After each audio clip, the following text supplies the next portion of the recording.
Hello everyone, this is LNP's The Huddle. I'm Tim Gross, joined here by John Walk and Dave Byrne.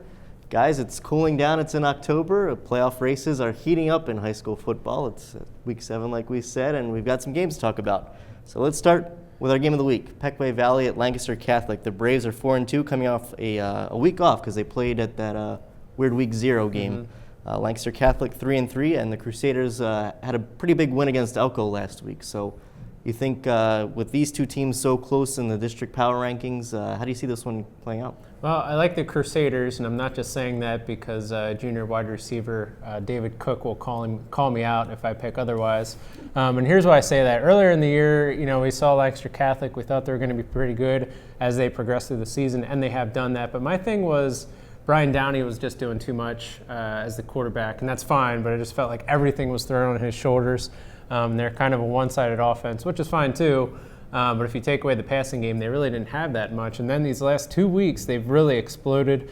They put up an average of 167 rushing yards per game the last 2 weeks. That's compared to an average of 55 rushing yards in the first 4 weeks. So they've found a way to run the ball. They're a balanced offense, and I think they're slowly improving, and they're on a roll, whereas Pequea Valley is kind of otherwise. So I'm going to go with Catholic this week.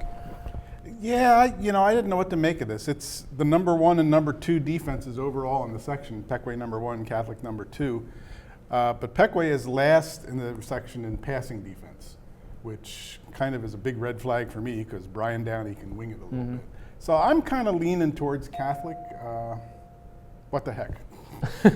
Yeah, I agree with you guys. I think you looked at Lancaster Catholic's loss to Anvil Cleona, and I was like, what do we have here with them? But turns out Anvil Cleona is really turning it on too. So I think looking back on it, that might not have been as bad a loss as you would have expected it to be at the time.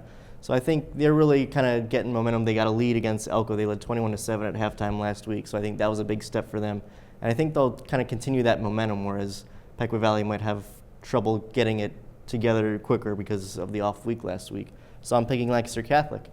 Also, in Section 2, we've got Cedar Crest at Solanco. Cedar Crest was a pretty big story so far this season. They were 4-1 going into last week.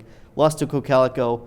Solanco might have been in a rebuilding year. They're 2-4, but last week they really put it on against Lampeter Strasburg. So is Solanco kind of figuring it out, or are the Mules going to have trouble against Cedar Crest? They're figuring it out offensively, not so much defensively, because they still gave up 33 points and a bunch of yards, and their defense hasn't really seemed to take that next step as the offense did last week. So that's why I'm going to take Cedar Crest this week, because Solanco loves to run the ball, but look at Cedar Crest's schedule the last 2 weeks. They played a good Garden Spot team that loves to run the ball, and they won that game by 4 points. And then they played an even better Cocalico team that loves to run the ball, and they were in that game until the very end. Solanco is not on par with Garden Spot or Cocalico, I don't believe, unless their defense finds a way to step up this week. So I'm going to stick with the Falcons. Yeah, I like Cedar Crest too.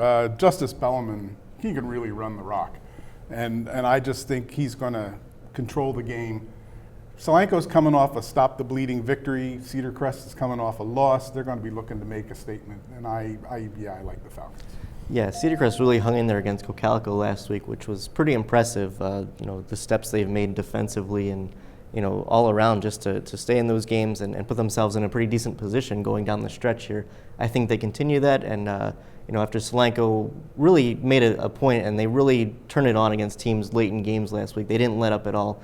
And last week it was kind of a sign that maybe they aren't on that level where they had a lead on Lampeter Strasburg and they really had to fight to keep it at the end. So I'm going to take Cedar Crest as well.